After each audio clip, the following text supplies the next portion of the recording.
Shalom à tous les frères et sœurs en Yehoshua Mashiach, notre Seigneur Jésus-Christ. Je suis le frère Ciel de l'île de la Réunion. Je suis docteur enseignant de la parole de Dieu en Yehoshua Mashiach. Nous sommes dans le sud de l'île de la Réunion, dans la ville de Saint-Pierre. Salutations aussi à tous ceux qui sont en Europe, en Asie, en Afrique, que ce soit au Moyen-Orient, que ce soit au Japon, que ce soit à Los Angeles, que ce soit en Nouvelle-Zélande, que ce soit en Roumanie, en Bulgarie, que ce soit à Paris, que ce soit dans les îles, que ce soit dans l'île de Tahiti, l'île des Canaries, l'île de la grande île de Madagascar. Salutations à tous. Et bienvenue pour les nouvelles personnes qui se connecteront pour la première fois sur ma chaîne. Car sur ma chaîne, nous faisons que faire connaître notre Dieu, le Seigneur Jésus-Christ. Car Jésus-Christ est le chemin, la vérité, la vie. Il est le bon berger, le roi des rois, il est le Seigneur des seigneurs, il est le Père éternel, il est le Dieu tout-puissant. Amen, alléluia. Donc nous allons prendre deux passages dans la Bible pour partager la parole de Dieu. Selon Proverbe chapitre 15, verset 3 qui nous dit « Les yeux de l'Éternel sont en tout lieu, regardant les méchants et les bons ».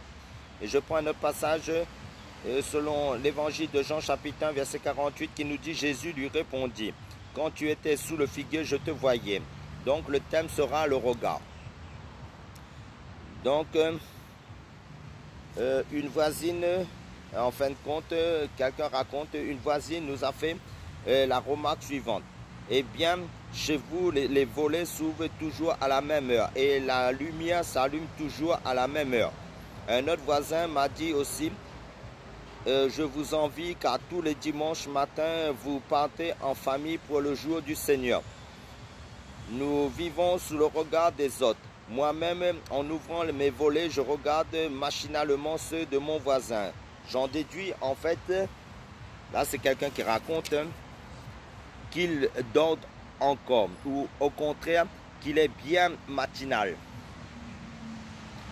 Même si ce regard n'a pas nécessairement une critique, je n'apprécierais pas que mes voisins m'épient toute la journée. Nous pouvons retenir deux choses de ces regards croisés. Comme croyants, nous sommes appelés à témoigner de notre foi par nos actes puisque nous vivons sans cesse sous le regard des autres. Soyons des témoins de Jésus par notre conduite, ne laissons pas passer l'occasion. Comme l'enseigne la Bible, nous sommes en permanence sous le regard de Dieu. L'Éternel a son trône dans les cieux. Ses yeux voient, ses paupières sondent les fils des hommes. Selon le psaume chapitre 11, verset 4. Ils sondent tous les cœurs et discernent toutes les imaginations des pensées. Selon 1 Chronique chapitre 28, verset 9. Pensons-y sérieusement. Dieu nous montrera un jour tout ce qu'il a vu dans notre vie. Nous sommes invités à nous placer dans sa lumière, de sa vérité, de sa parole qui est la Bible.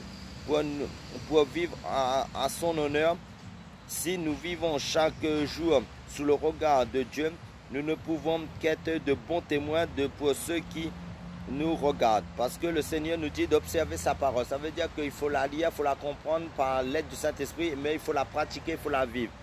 Parce qu'il y a beaucoup de témoins sur cette terre qui nous voient notre vie. Parce que nous serons un bon témoignage à la gloire du Seigneur.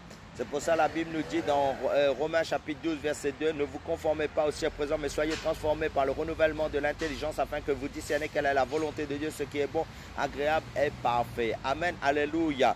Et le livre de 2 Timothée chapitre 3, verset 16 à 17 nous dit comment toute écriture, c'est-à-dire l'ensemble des écritures bibliques de Genèse, Apocalypse, est utile pour enseigner, pour corriger, pour convaincre, pour instruire dans la justice afin que l'homme de Dieu soit accompli et propre à toute bonne œuvre. Amen, alléluia. Donc nous sommes sous le regard des autres, que nous venions, que nous voulions ou que nous ne voulions pas, par rapport à notre comportement, à notre langage, à tout ce que nous faisons. Donc pour être un témoignage, pour être crédible aussi devant les âmes, parce que il ne faut pas blasphémer le nom du Seigneur, mais il faut vivre sa parole, être dans la sanctification et la paix. Amen, alléluia. Pour être un témoin fidèle en Christ, en tout lieu, témoigner de l'évangile de Christ. Car l'évangile, c'est la puissance de Dieu pour le salut de quiconque croit. Amen, alléluia. Parce que le Seigneur nous a dit, allez par tout le monde, annoncer la bonne nouvelle de l'évangile. Celui qui croira et sera baptisé sera sauvé. Amen, alléluia. Continuons l'œuvre du Seigneur à diffuser sa parole, à propager sa parole dans les nations, dans nos quartiers, dans nos villes, dans tous les lieux là où Dieu nous permet d'être chaque jour de nos vies, que ce soit dans les moments favorables ou défavorables. Amen. Que le Seigneur vous bénisse tous. Amen.